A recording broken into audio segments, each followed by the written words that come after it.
Hello বন্ধুরা, আজকে তোমাদের দেখাচ্ছি আমার মেয়ে তার স্কুলে প্রজেক্ট জমা দিবে বলে কত সুন্দর একটা হাতের কাজ করেছে।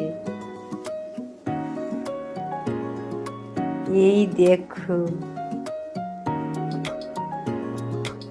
কত সুন্দর লেগেছে জিনিসটা। দেখো হাতের কাজটা এত সুন্দর লেগেছে। এই দেখো কার কার ভালো লেগেছে অবশ্যই কমেন্ট করে জানাইবেন। দেখো কত সুন্দর একটা বাড়ি, রাজপ্রাসাদ।